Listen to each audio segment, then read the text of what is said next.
তো বন্ধুরা, আগের দিন পায়রার মাঠে অনুষ্ঠিত সেই ষাঁড়ের লড়াই দেখতে গেছিলাম।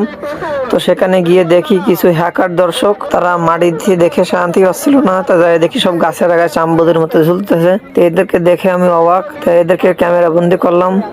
তো দেখুন, এদের সাহসটা দেখুন। এরাই আসলে প্রকৃত গরুর লড়াইয়ের ভক্ত।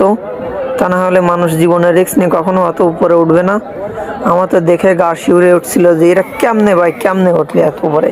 কেউ কেউ তাল গাছে, দেখেন তাল গাছে উঠছে, এই তেঁতুল গাছ, তাল গাছ, মেহগুনি গাছ, দেবদারু, লম্বু গাছ, কোনো গাছে বাদ যায়নি। মানে বাঁশঝাড় থেকে শুরু করে মনে করেন সব গাছে দেখা যাচ্ছে দর্শক রয়েছে। এই দেখেন এই মেহগুনি গাছে দর্শক, এই বাঁশঝাড়ও দর্শক ছিল, কিন্তু আমার ক্যামেরা আসেনি। এই দেখুন এই মেহগুনি গাছে কতগুলো লোক উঠেছে। এরকম দর্শক আমি আসলে আমার জীবনে কখনো দেখিনি। আপনারা দেখেছেন কিনা কমেন্ট করবেন। এখানে একজন তাল গাছে উঠছে, দেখুন শুকনো পাতায় ভরা, অথচ তাল গাছের মাথায় সে। বুঝি না কেমনে ওঠে তাল গাছে। ওই দেখুন দর্শক কত দূর থেকে দেখছে, দেখো গাছে উঠে একটু বড় লড়াই দেখার জন্য মানুষ কি না কি করছে। আপনাদের সকলের কাছে একটাই রিকোয়েস্ট, আপনারা এরকম জীবনে রিস্ক নিয়ে গাছে উঠবেন না, কারণ আপনি নিজে ক্ষতিগ্রস্ত হবেন, আপনার পরিবারও কিন্তু ক্ষতিগ্রস্ত হবে যদি আপনার কিছু হয়। এখানে কে সেরা দর্শক কমেন্ট চাই।